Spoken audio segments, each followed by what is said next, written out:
Hello दोस्तों, कैसे आप सभी। उम्मीद करता हैं सभी लोग अच्छे होंगे। मेरा नाम है संजीव और स्वागत है आप सभी का एग्जाम बैंक जीएनबी में। तो इस वीडियो में लोग देखने वाले हैं क्लास 9th के लिए इंपॉर्टेंट क्वेश्चन और 2023 के लिए। जैसा कि आप सभी का एग्जाम 11 फरवरी को है और आज 24 जनवरी है, यानी आप सभी का कुछ दिन और बचा है। तो अच्छे से तैयारी करते रहिए और हमारे चैनल को जरूर सब्सक्राइब कर लीजिए, क्योंकि इस पर इंपॉर्टेंट क्वेश्चन बहुत ही ज़्यादा आ रहा है। कल भी आया था, आज भी आ रहा है। बहुत 4-5 इंपॉर्टेंट क्वेश्चन इस पर आ चुका और भी आएगा। तो इसमें हम लोग देखने वाला है साइंस के कुछ ऐसे क्वेश्चंस जो आप सभी के पेपर में आ सकता है। और अगर आप सभी वीडियो को देख रहे हैं तो वीडियो को पूरा अंत तक जरूर देखिएगा। वीडियो तो बिल्कुल भी स्किप मत कीजिएगा और वीडियो को लाइक करके चैनल को जरूर सब्सक्राइब कर लीजिए।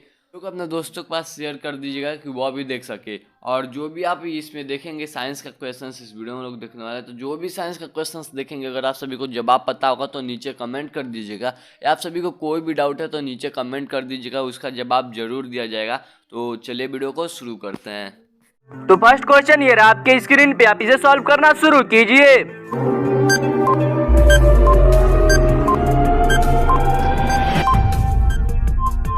अब इस क्वेश्चन में हमसे पूछ रहा है कि ग्रीन हाउस गैसेस कौन कौन से हैं। यहाँ पे हमारे पास 4 ऑप्शंस दिया है, ऑल द अबव दिया हो या नॉन ऑफ दिस दिया हो तो वही सही होता है। तो यहाँ पे भी तो हम वही सही होगा हमारा, क्योंकि ये जो तीनों ऑप्शन है ये तीनों ग्रीन हाउस गैसेस के एग्जाम्पल है।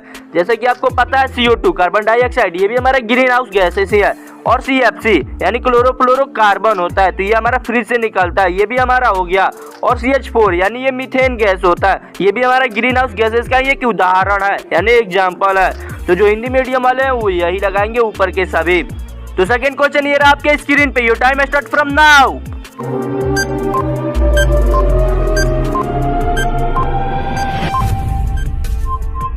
अब इस क्वेश्चन में आप अच्छे से समझना, tadpole develops into adult by the process of. अब एक जो टैडपोल होता है वो फ्रॉग जब जन्म देता है अपने बच्चे को, उसकी जो शुरू की अवस्था होती है, कंडीशन होती है, उसी को हम टैडपोल बोलते हैं। जबकि वो कुछ इस तरीके से मतलब उस समय दिखाई देता है, मतलब उसका जो बॉडी के पार्ट्स होते हैं अभी अच्छे से नहीं दिखाई देते हैं। वो टैडपोल जो होता है एक फ्रॉग में, एडल्ट फ्रॉग में कन्वर्ट होता है। इस प्रोसेस को क्या बोला जाता है? तो इस प्रोसेस को हम मेटामॉर्फोसिस बोलते हैं। आप ध्यान देना, मेटामॉर्फोसिस यही हमारा प्रोसेस है। बाकी ये जो तीनों प्रोसेस है, यहाँ पे ये जो बर्डिंग होता है ये आपको पता है ये असेक्सुअल रिप्रोडक्शन का एक एग्जांपल है, जिससे कि ईस्ट सेल जो होता है खुद को ग्रो करता है। ईस्ट सेल आप ध्यान देना, ये भी आप कहीं आपसे पूछ सकता है एग्जाम में। इसके बाद ये जो एम्बेडिंग है हमारा, ये कंप्यूटर से रिलेटेड है, जो HTML होता है उससे ये रिलेटेड है, तो इससे हमको कोई लेना देना नहीं है। और फर्टिलाइजेशन मतलब भी आपको पता ही होगा, fusion of egg and sperm into zygote is called fertilisation. यानी आप इसको समझो जैसे कि जो मेल होते हैं उनका जो स्पर्म हो गया और उसके बाद से जो फीमेल का एग होता है, ये जब दोनों मिलकर के जाइगोट बनाते हैं, इसी प्रोसेस को हम फर्टिलाइजेशन बोलते हैं। वैसे ये तो आपने पढ़ा भी होगा। तो नेक्स्ट क्वेश्चन ये रहा आपके स्क्रीन पे, आप इसे सॉल्व करना शुरू कीजिए।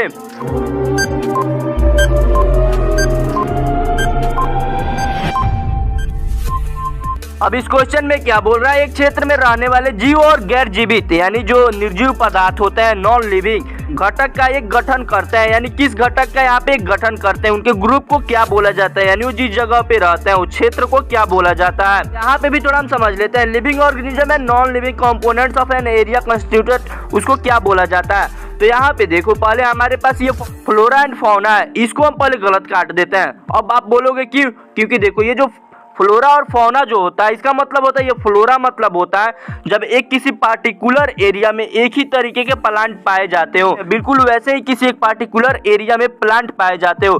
जैसे कि जो गिर राष्ट्रीय उद्यान है, जैसे कि जो बंगाल में है, आपने सुना होगा, वहाँ पे बंगाल टाइगर पाया जाता है, तो वहाँ के लिए एक फौना हो गया, यानी वहाँ का एक जीव हो गया। तो इसको आप दोनों में डिफरेंस करने के लिए एक ट्रिक समझ जाओ। जैसे फ्लोरा मतलब होता है हमारा प्लांट, अब यहाँ पे आप देखो PLANT प्लांट, प्लांट में भी यल आता है सेकंड नंबर पे और फ्लोरा में भी सेकंड नंबर पे आता है, तो इससे आप रिलेट करके इसको याद कर सकते हो। और फौना, फौना मतलब होता है एनिमल, तो ए से ये शुरू होता है, जबकि ये इसमें सेकंड नंबर पे आता है। मतलब एक को अगर एक को आप याद कर लोगे तो सेकंड वाला ऑटोमेटिक ऐसे ही याद हो जाएगा। अब हमारे पास 2 ऑप्शंस गलत हो गए, लेकिन अभी भी 2 ऑप्शंस जिंदा है, यानी इनको भी अब चुनना है कि कौन सा हमारा सही होगा। यहाँ पे अब आप कंफ्यूज ना होना। अब आप देखो, यहाँ पे हमसे पूछ रहा है कि लिविंग ऑर्गेनिज्म भी साथ में रहे और नॉन लिविंग ऑर्गेनिज्म भी। तो जो जहाँ पे लिविंग और नॉन लिविंग दोनों एक साथ रहते हैं उसको इकोसिस्टम बोला जाता है। इकोसिस्टम में क्या होता है कि लिविंग और नॉन लिविंग ऑर्गेनिज्म एक साथ रह करके एक दूसरे के साथ इंटरेक्ट करता है। जैसे कि क्या है कि हम यहाँ पे धरती पे रहते हैं, हम अपने एरिया में एक रहते हैं, तो यहाँ पे हम पेड़ पौधों पे डिपेंड है, पेड़ पौधे हम पे डिपेंड है, हम जैसे कि नदी तालाबों पे डिपेंड है या जमीन पे डिपेंड है। तो ये सभी भी जो होते हैं हमारे एक प्रकार से निर्जीव चीजें होती है। जैसे कि मैंने नदी बताया, तालाब बताया, जमीन बताया, ये सभी चीजें निर्जीव होती है। तो इसलिए ये इकोसिस्टम करेक्ट होगा। और जो बायोस्फीयर होता है ये हमारी बायोडाइवर्सिटी को प्रोटेक्ट करता है। तो नेक्स्ट क्वेश्चन ये रहा आपके स्क्रीन पे, your time start from now.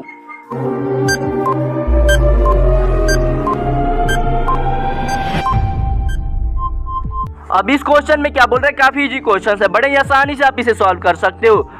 The book which keeps record of endangered specific is called, यानी विलुप्त प्राय प्रजातियों का रिकॉर्ड रखने वाली पुस्तक को कहा जाता है। तो वैसे आपको पता है जितने भी विलुप्त होते हैं उनको मतलब रेड सिंबल से प्रिडिक्ट किया जाता है, यानी जिन पे खतरा हो यानी रेड हो, तो इसलिए उसको हम रेड डेटा बुक बोलते हैं। और ये जो तीनों बुक है इसका मतलब यहाँ से कोई लेना देना नहीं, इन तीनों का मतलब भी कुछ ना कुछ होता ही है। वैसे आप गूगल कर लेना अगर आपको ज़्यादा जानना हो तो, लेकिन मैं तो बोलूँगा वो काम की चीज़ें नहीं है, सिर्फ आपको रेड डेटा बुक ही याद रखना है। Let's move forward to the next question. So this is the next question for you. So let's start solving. Your time start from now.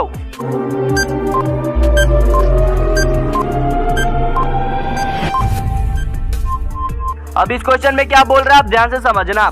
Air pressure dot dot dot as the increases height, as the height increases. यहाँ पे बोल रहा है कि air pressure जो होता है जैसे जैसे ऊंचाई बढ़ती है एयर प्रेशर पे क्या प्रभाव पड़ता है, यानी जो एयर प्रेशर हम पे पड़ता है, जैसे कि मान लीजिए एक आदमी हो गया तो इस पे कुछ इस तरीके से एयर प्रेशर पड़ता है। अब यहाँ से आप समझो, तो अब आप समझो ये एक प्रकार से मान लीजिए मैंने एयर प्रेशर को यहाँ पे डिपेक्ट कर दिया। अब जैसे मान लीजिए कोई आदमी यहाँ पे है तो इस पे जो एयर प्रेशर पड़ेगा ये जितने एयर मॉलिक्यूल्स यहाँ पे है सबका पड़ेगा। लेकिन अगर वही आदमी अब यहाँ पे आ जाता है तो उस पे अब एयर प्रेशर बस इतना ही पड़ेगा।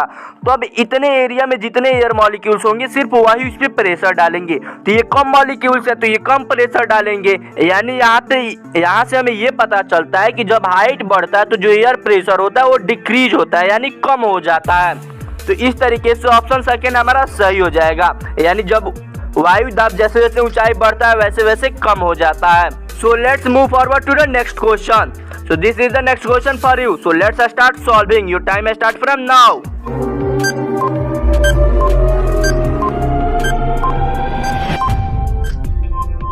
अब ये क्वेश्चन थोड़ा सा कॉम्प्लिकेटेड है, इसको आप एकदम ध्यान से समझना, क्योंकि ये जो क्वेश्चन है ये सेल चैप्टर से ही लिया गया है। लेकिन सेल चैप्टर क्लास 8 में भी है और क्लास 9 में भी है।